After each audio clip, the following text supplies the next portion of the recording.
अथ त्रयोदशोऽध्यायः 13वां अध्याय भगवान शंकर के गृहपति अवतार की कथा। नंदीश्वर बोले, हे ब्रह्मपुत्र, अब चंद्रमा को सिर पर धारण करने वाले शिव के एक अन्य चरित्र को प्रसन्नता पूर्वक सुनिए।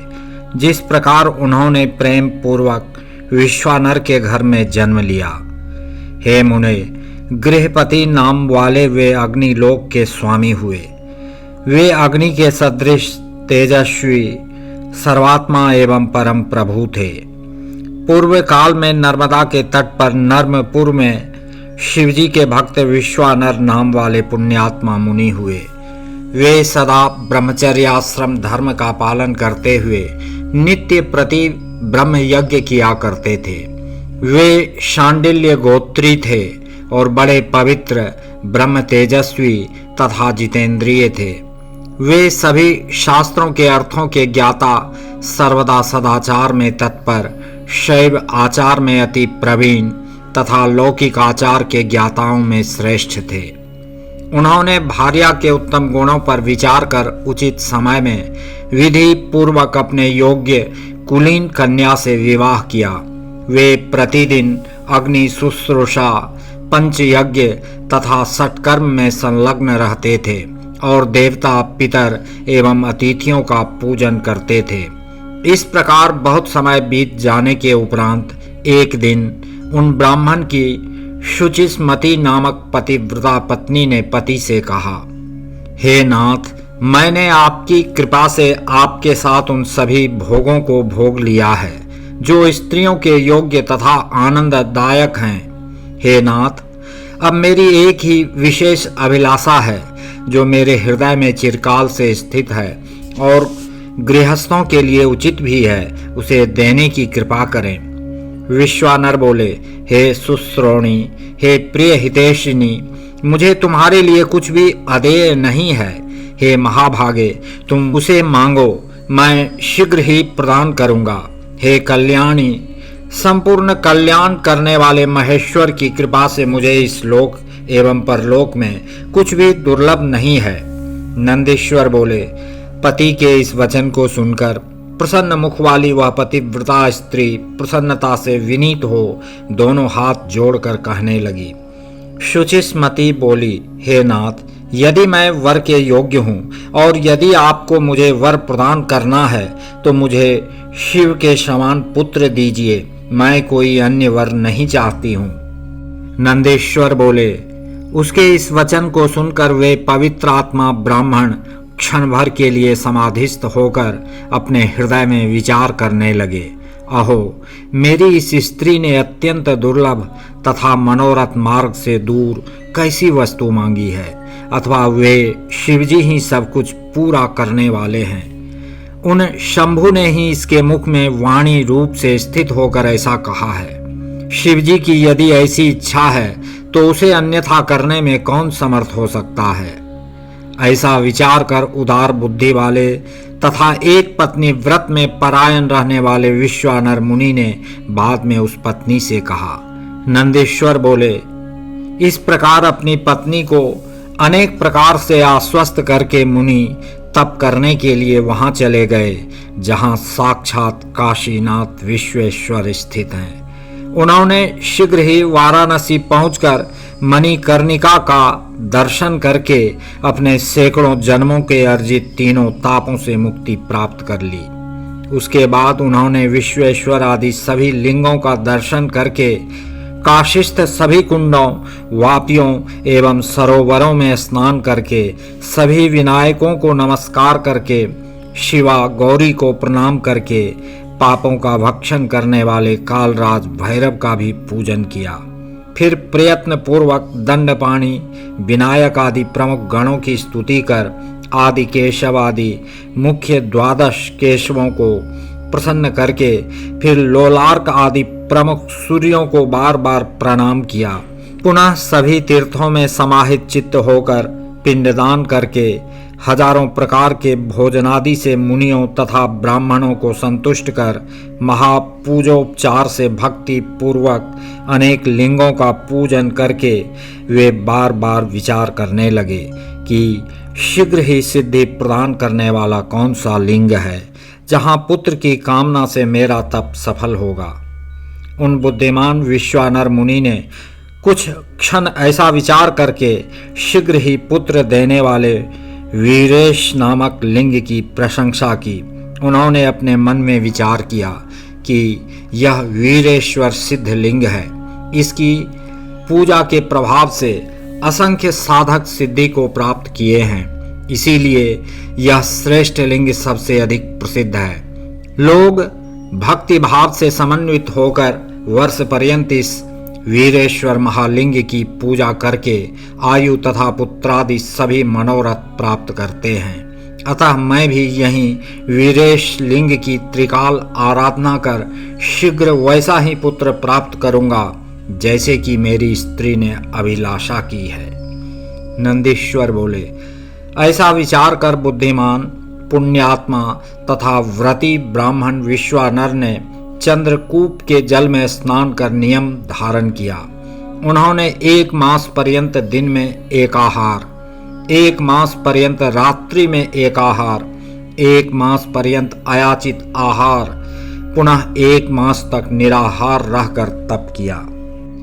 वे 1 महीने तक दूध पीकर, 1 महीने तक शाक फल खाकर, 1 महीने तक मुट्ठी भर तिल खाकर और 1 महीने पानी पीकर रहे।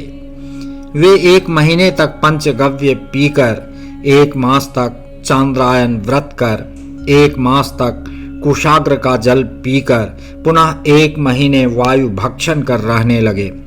उत्तम वीरेश्वर लिंग की भक्ति पूर्वक पूजा करते हुए इस प्रकार उन्होंने 1 वर्ष तक अद्भुत तप किया।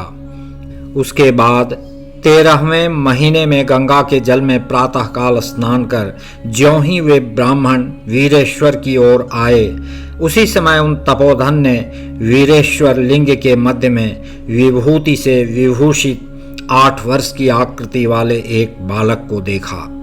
उस बालक की आंखें कानों तक फैली हुई थीं, उसके ओठ गहरे लाल थे, मस्तक पर अत्यंत पिंगल वर्ण की जटा शोभा पा रही थी। वह नग्न तथा प्रसन्न मुख था और बालोचित वेशभूषा तथा चिता का भस्म धारण किए हुए श्रुति के सूक्तों का पाठ करता हुआ लीला पूर्वक हंस रहा था। उसे देखकर आनंदित होकर रोमांच युक्त विश्वानर मुनि ने बार बार हृदय से नमोस्तु कहकर प्रणाम किया। तदनंतर विश्वानर मुनि कृतार्थ होकर अभिलाषा पूर्ण करने वाले 8 पद्यों से बालक रूपधारी परमानंद स्वरूप शिव की स्तुति करने लगे। विश्वानर बोले, यह सब कुछ एक अद्वितीय ब्रह्म ही है, वही सत्य है, वही सत्य है। सर्वत्र उस ब्रह्म के अतिरिक्त कुछ भी नहीं है।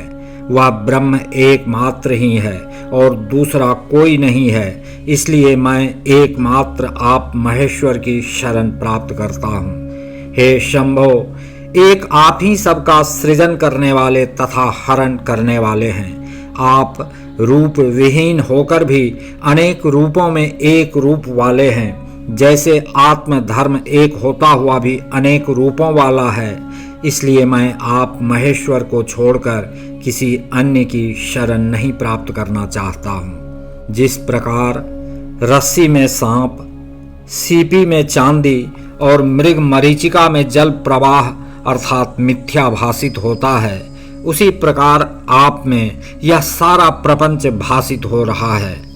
जिसके जान लेने पर इस प्रपंच का मिथ्यात्व भली भांति ज्ञात हो जाता है, मैं उन महेश्वर की शरण प्राप्त करता हूँ। हे शंभो, जिस प्रकार जल में शीतलता, अग्नि में दाहकता, सूर्य में ताप, चंद्रमा में आह्लादकत्व, पुष्प में गंध एवं दुग्ध में घृत व्याप्त रहता है, उसी प्रकार सर्वत्र आप ही व्याप्त हैं। अतः मैं आपकी शरण प्राप्त करता हूँ। हे प्रभो, आप कानों के बिना सुनते हैं, नाक के बिना सूंघते हैं, बिना पैर के दूर से आते हैं, बिना आँख के देखते हैं और बिना जिह्वा के रस ग्रहण करते हैं। अतः आपको भली भांति कौन जान सकता है। इस प्रकार मैं आपकी शरण प्राप्त करता हूँ। हे ईश, आपको न साक्षात वेद, न विष्णु, न सर्वस्रष्टा ब्रह्मा, न योगेंद्र और न तो इंद्रादि देवगण ही जान सकते हैं। केवल भक्त ही आपको जान पाता है। अतः मैं आपकी शरण प्राप्त करता हूँ। हे ईश, आपका ना तो गोत्र है, न जन्म है, न आपका नाम है, न आपका रूप है, न शील है एवं न देश। ऐसा होते हुए भी आप तीनों लोकों के स्वामी हैं और आप समस्त मनोरथों को पूर्ण करते हैं। अतः मैं आपका भजन करता हूँ। हे काम शत्रु, सब कुछ आपसे है और आप ही सब कुछ हैं। आप पार्वती पति हैं। आप दिगंबर एवं अत्यंत शांत हैं। आप वृद्ध, युवा और बालक हैं। कौन ऐसा पदार्थ है जो आप नहीं हैं? अतः मैं आपको नमस्कार करता हूँ। नंदीश्वर बोले, इस प्रकार स्तुति कर हाथ जोड़े हुए वे ब्राह्मण जब तक पृथ्वी पर गिरते तब तक वह बालक वृद्धों के भी वृद्ध पुरातन पुरुष के रूप में अत्यंत प्रसन्न होकर ब्राह्मण से कहने लगा।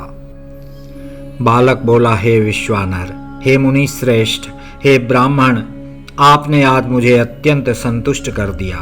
अतः आप प्रसन्न चित्त होकर उत्तम वर मांगिए। तब मुनियों में श्रेष्ठ वे विश्वानर मुनि प्रसन्न चित्त हो उठकर बालक रूपी शिवजी से कहने लगे। विश्वानर बोले, हे महेश्वर, आप तो सर्वज्ञ हैं। अतः आपसे कौन ऐसी बात है जो छिपी रह सकती है? हे प्रभो, आप सर्वांतरात्मा, भगवान, सर्व तथा सब कुछ प्रदान करने वाले हैं।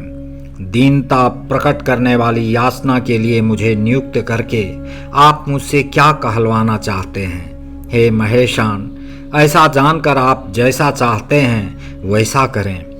नंदीश्वर बोले, पवित्र व्रत करने वाले उन विश्वानर के इस पवित्र वचन को सुनकर परम पवित्र उस बालक रूप महादेव ने मंद मंद मुस्कुराकर कहा, हे शुचे, आपने शुचिस्मति में हृदय से जो इच्छा की है वह थोड़े ही दिनों में निस्संदेह पूर्ण हो जाएगी।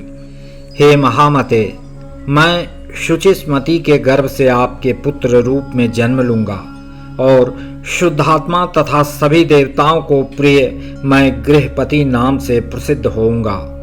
आपके द्वारा कहा गया यह पवित्र अभिलाषाष्टक स्तोत्र 1 वर्ष पर्यंत तीनों काल में शिव की सन्निधि में पढ़ते रहने पर मनुष्यों को संपूर्ण कामनाओं को देने वाला होगा। इस स्तोत्र का पाठ पुत्र पौत्र धन प्रदान करने वाला, सभी प्रकार की शांति करने वाला तथा संपूर्ण आपत्तियों का विनाश करने वाला है और यह स्वर्ग मोक्ष तथा संपत्ति देने वाला है, इसमें संशय नहीं है। यह स्तोत्र अकेला ही सभी स्तोत्रों के तुल्य है तथा संपूर्ण कामनाओं को प्रदान करने वाला है। प्रातः काल उठकर भली भांति स्नान करके शिवलिंग की पूजा कर वर्ष पर्यंत इस स्तोत्र का पाठ करता हुआ पुत्रहीन मनुष्य पुत्रवान हो जाता है। इस अभिलाषाष्टक स्तोत्र को जिस किसी को नहीं बताना चाहिए और इसे प्रयत्न पूर्वक गुप्त रखना चाहिए। यह महावंध्या स्त्री को भी संतान देने वाला है। जो स्त्री अथवा पुरुष नियम पूर्वक शिवलिंग के समीप 1 वर्ष पर्यंत इस स्तोत्र का पाठ करता है उसे यह स्तोत्र पुत्र प्रदान करता है, इसमें संदेह नहीं है। नंदीश्वर बोले, ऐसा कहकर सज्जनों को गति प्रदान करने वाले बालक रूपधारी शिवजी अंतर्धान हो गए और वे विश्वानर ब्राह्मण भी प्रसन्न चित्त होकर अपने घर चले गए।